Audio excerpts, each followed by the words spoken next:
Hello friends, welcome back to my channel मेरी दुनिया। Please like and subscribe my channel. आज हम लोग चित्रकूट आए हुए हैं। कल ही आ गए थे वैसे। और कल शाम को हम लोगों ने आरती देखी, गंगा आरती। और आरती में भी बहुत अच्छा लगा था। फिर इसके बाद हम लोग होटल ही चले गए थे और सुबह फिर हम लोग यहाँ आए राम घाट पे।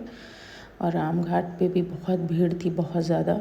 और यहाँ पे भी छोटे छोटे कई सारे मंदिर हैं। और ये मंदिर में मुझे मेन यहाँ पे जल चढ़ाने आना था। ये मेरे बाबा जी ने बनवाया था 1983 में। और ये मंदिर पसौनी नदी के दूसरे पार, जहाँ तुलसी जी राम जी को तिलक लगाए थे, उसी के सामने दूसरे पार, मतलब नदी उस पार घाटी की सीढ़ियों में भी सीढ़ियाँ भी बनवाए थे उन्होंने, और मंदिर बनवा के शिव जी की स्थापना की थी।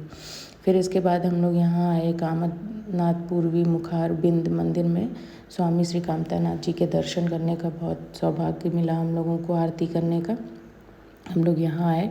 राम जी, सीता जी और लक्ष्मण जी ने वनवास के 14 वर्षों में से 11 वर्ष यहीं पे बिताए थे। और ये मेन है प्राचीन द्वार। तो यहाँ से ही एंट्री होती है और फिर आप एक परिक्रमा लगाते हैं। तो परिक्रमा करीब मुझे लगता है 5 किलोमीटर करीब होती होगी।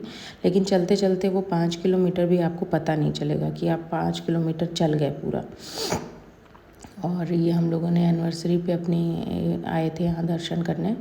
और ये हम लोगों का था कि यहाँ हम लोग दर्शन करेंगे। और करीब यहाँ बहुत जल्दी हो गया था, आरती हो गई थी।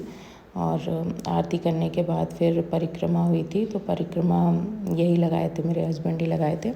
और हम लोग यहाँ से आ गए थे क्योंकि यहाँ में बहुत छोटी है और बच्चों को लेकर। और यहाँ पे ना क्या है कि जब भी आप परिक्रमा लगाएं तो कुछ भी हाथ में लेकर नहीं रखें, क्योंकि यहाँ छोटे छोटे बंदर रहते हैं बहुत सारे।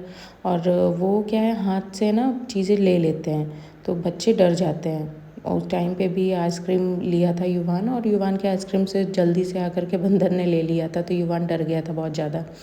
फिर हम लोगों ने यहाँ आरती करने के बाद तिलक वगैरह लगाए, पंडित जी प्रसाद चढ़ाए, कुछ फ़ोटोज़ हम लोगों ने बाहर क्लिक कराई। और बहुत ज़्यादा धूप थी तो युवान भी थोड़ा ऐसे परेशान हो रहा था। लेकिन फिर यहाँ पंडित जी ने तिलक लगाया अम्मों को। और फिर हम लोग यहाँ से परिक्रमा करने के बाद फिर हम लोग घर के लिए निकल गए। और बहुत अच्छा लगा यहाँ पे। यहाँ से आप निकल करके और चित्रकूट से जब आप इधर रीवा के साइड भी आएंगे घाटी से होते हुए, तो वहाँ पे आपको बहुत सारी बीच में जगहें मिलेंगी घूमने के लिए। और ऐसे ही आप आसपास की बहुत सारी जगहें देख सकते हैं। जैसे चित्रकूट यहाँ से फ़िलहाल खजुराहो से तो मुझे लगता है 100 पार ही होगा, 120 130 या 40 ऐसे ही होगा। 140 किलोमीटर्स ही पड़ता है। और बाय रोड आप जा सकते हैं, फैमिली लेकर के भी जा सकते हैं। काफ़ी अच्छी जगह है, शांत जगह है चित्रकूट। बस हाँ, मेन पर्व में जाने पर क्या होता है, बहुत भीड़ होती है, तो आपको थोड़ा बच के जाना है इस चीज़ से। या फिर आप दर्शन करने मेन टाइम पे ही जाना है तो फिर कोई बात ही नहीं है आपको। और हम लोग घर बस पहुंचने ही वाले हैं कुछ देर में। Thank you for watching video. Please like and subscribe my channel.